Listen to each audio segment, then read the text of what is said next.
TV serial Radha Krishna की कहानी में आज रात होने वाला है बहुत ही इंटरेस्टिंग सा एपिसोड, जहां पर आपको नजर आएगी श्री राधे के सामने हमारे प्यारे नटखट कृष्ण की ऐसी लीला जिसे देखकर राधा रानी भी रह जाएंगी दंग। लेकिन सबसे पहले बताते हैं आपको कि कहां से होगी आज रात के शो की शुरुआत। पहले आप सब ने देखा ही कि कैसे घटोत्कच और भीम के बीच में युद्ध चल ही रहा होता है और भीम को मार डालने के लिए घटोत्कच राधा और कृष्ण से ये कहता है कि तुम दोनों को मैं जाने दूंगा, सिर्फ मुझे ये मनुष्य चाहिए क्योंकि मुझे इसकी बलि चढ़ानी है। तो आज रात के एपिसोड में आप देखेंगे कि राधा रानी कृष्ण का नाम आते ही सबसे पहले उस राक्षस यानी कि घटोत्कच से ये कहती आएंगी नजर कि तुम कृष्ण को आंख उठाकर देखने से पहले मुझे देखो, क्योंकि अगर तुमने कृष्ण का एक बाल भी बांका किया तो मुझसे बुरा कोई नहीं होगा, और अगर तुम्हें खाना ही है तो पहले मुझे खाओ, कृष्ण से पहले तुम्हें मुझे खाना होगा। लेकिन कृष्ण कहते हैं नहीं पहले मुझे, राधा कहती हैं नहीं पहले मुझे। ये देखकर घटोत्कच को गुस्सा आ जाता है। वो कहता है कि बस बहुत हुआ, तुम दोनों को मैं बाद में खाऊंगा, पहले तो मैं इस मानव से द्वंद्व करूंगा और उसके बाद तुम दोनों को खाऊंगा और इसकी बलि चढ़ाऊंगा। आप देखेंगे कि घटोत्कच और भीम के बीच में जोरदार लड़ाई शुरू हो जाती है। राधा रानी यहाँ पर कृष्ण के पास जाती हैं और कहती हैं कि तुम इतनी दृढ़ता से क्या देख रहे हो, सहायता क्यों नहीं कर रहे हो कृष्ण, ये कोई क्रीड़ा नहीं है, युद्ध है युद्ध। कृष्ण कहते हैं राधा को देखते हुए कुछ युद्ध का आनंद ही लिया जाता है राधे, उनमें मदद नहीं कही जाती। राधा रानी कृष्ण की बात सुनकर काफी ज्यादा चकित रह जाएंगी और वहाँ कृष्ण कहेंगे कि कहा था ना इनका दोनों का पुराना संबंध है और पुराना संबंध इन दोनों को खुद ही सुलझाना होगा। राधा रानी यहाँ कृष्ण से कहती हैं ऐसा क्या संबंध है भला इन दोनों में, आखिर तुम जानते हो तो मुझे भी बता दो। तो कृष्ण कहते हैं राधा धीरज रखो, तुम्हें थोड़े समय में अपने आप ही ज्ञात हो जाएगा कि इन दोनों के मध्य क्या संबंध है। ये देखकर राधा रानी भी बड़ी परेशानी से देखती रहेंगी और वहाँ घटोत्कच और भीम एक दूसरे को हराने के लिए लड़ते रहेंगे। लड़ते लड़ते दोनों पस्त हो जाएंगे और थक जाएंगे। यहाँ घटोत्कच भीम को रोकते हुए कहेगा कि रुको, मैं तुम्हारे साथ लड़ क्यों रहा हूँ जबकि मेरे पास तो दिव्य है और मैं तो तुम्हें अपनी दिव्य शक्तियों से ही परास्त कर सकता हूँ और अब मुझे लड़ने की कोई आवश्यकता नहीं है। यहाँ दूसरी तरफ आप देखेंगे कि भीम पर घटोत्कच अपनी शक्ति का प्रहार करता है और उसे बर्फ की शिला में जमा देता है। ये देखकर श्री कृष्ण के चेहरे पर मुस्कान आ जाती है और घटोत्कच कहता है राधा कृष्ण से कि चलो इसको तो मैंने ठिकाने लगा दिया, अब मैं तुम दोनों को खाऊंगा। यहाँ पर कृष्ण कहते हैं कि अगर तुम्हारे बस में है तो तुम हम दोनों को आराम से खा सकते हो। लेकिन जैसे ही घटोत्कच वार करता है कृष्ण पर, वो अपने आप को ऐसा कर लेते हैं कि घटोत्कच उनमें से पार हो जाता है, यानी कि कृष्ण यहाँ पर खुद को ट्रांसपेरेंट कर लेते हैं जिसे घटोत्कच पकड़ नहीं पाता। राधा ये देखकर अत्यंत प्रभावित होती हैं और तब घटोत्कच कृष्ण को छोड़कर राधा को पकड़ने आता है और कृष्ण राधा का हाथ पकड़ते हैं और इस बार घटोत्कच राधा को भी नहीं पकड़ पाता। ये देखकर वो बहुत ही ज्यादा क्रोधित हो जाता है और कहता है कि अच्छा तो अब तुम मेरे साथ छल माया का प्रयोग करोगे, रुको मैं तुम्हें दिखाता हूँ कि मेरे पास कितनी शक्तियां हैं।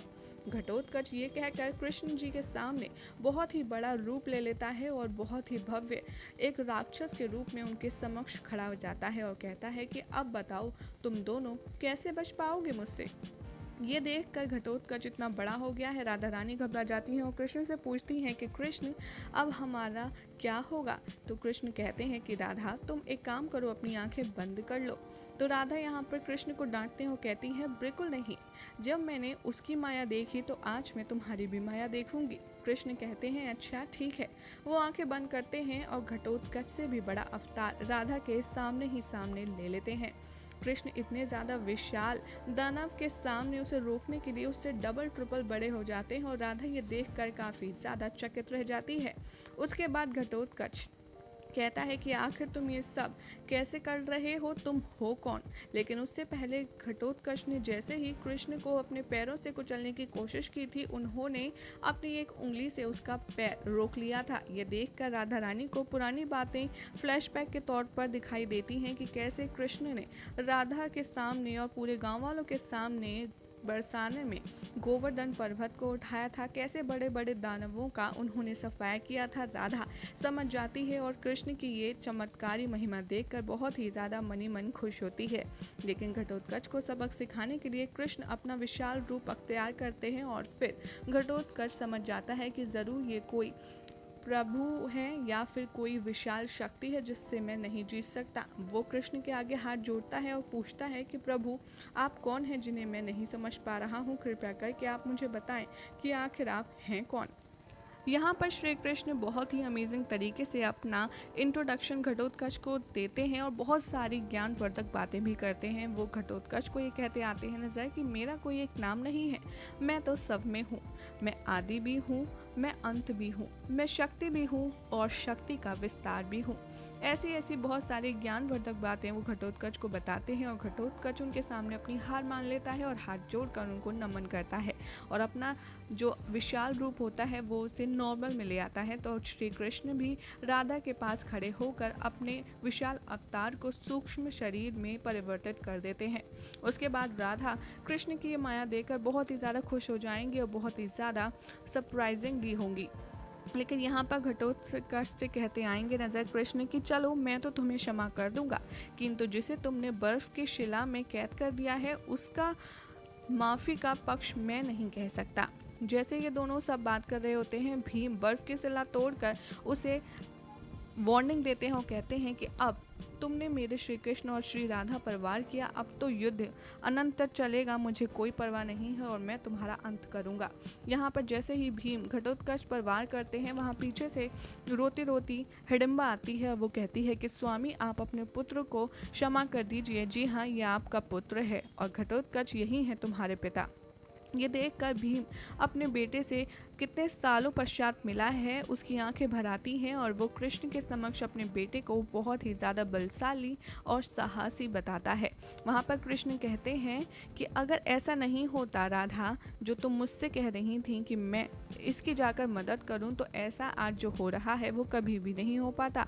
और अब तुम देखो, अगर मैं ये सब कुछ नहीं होने देता तो भीम भला वो मुझसे कैसे मांगता जो अब वो मांगने वाला है, और वो बहुत ही महत्वपूर्ण चीज़ है। यहाँ पर हिडिंबा कहेगी सबके समक्ष कि हमें एक मनुष्य की बलि चाहिए। ये कहकर भीम बहुत ज़्यादा क्रोधित हो जाते हैं और वो कहते हैं कि मनुष्य की बलि तुम्हें देने का कोई हक नहीं और ये सरासर नाइंसाफ़ी है। कृष्ण भी समझाते हैं यहाँ कि ये प्रथा गलत है और आज से ही हमें ये प्रथा खत्म कर देनी चाहिए। हिडिंबा और घटोत्कच कृष्ण जी की बात मान जाते हैं और सब लोग मिलकर पूजा अर्चना करते हैं और अपनी माँ की संपूर्ण तरीके से पूजा करते हैं। यहाँ राधा कृष्ण की तारीफ करती हैं और कहती हैं कि कृष्ण, तुम्हें यह सब पहले से ही ज्ञात था ना, यानी कि तुम और तुम्हारी लीलाएं वाकई में बहुत ही निराली होती हैं, लेकिन आनंद भी बड़ा आता है। तो कृष्ण राधा से कहते हैं कि राधा, जिस लीला में प्रजा को मजा ना आए वो भला कैसी लीला। लेकिन यहाँ पर भीम श्री कृष्ण के आगे हाथ जोड़ते हैं और कहते हैं कि कृष्ण जी, मैंने आपसे कभी भी कुछ नहीं मांगा, लेकिन आज मैं मांगता हूँ कि मेरा पुत्र मुझसे भी ज़्यादा बलशाली हो और पूरे जगत में मुझे उसके नाम से जाना जाए। कृष्ण बहुत कुछ बातें बताते हैं यहाँ सबको और फिर कहते हैं लास्ट में तथास्तु, और ये कहकर वो आशीर्वाद देते हैं और कहते हैं कि समय आने पर अपने कुल की ऐसी मदद करोगे तुम जो आज तक कोई नहीं कर पाया, और तुम्हारा नाम युगों युगों तक अच्छे कामों के लिए जाना जाएगा। ये सब देखकर बहुत ज़्यादा खुश हो जाते हैं भीम, हिडिंबा और घटोत्कच। और फिर कृष्ण कहते हैं कि तुम थोड़े दिन तक अपने परिवार के साथ यहाँ पर कुछ खुशियों भरे पल व्यतीत करो। हम इंद्रप्रस्थ जा रहे हैं और तुम्हारे लिए हम प्रतीक्षा करेंगे। उसके बाद बहुत ही कुछ बड़ा होने वाला है इस शो में, वो आपको बताएंगे बहुत जल्द अपनी अगली रिपोर्ट में।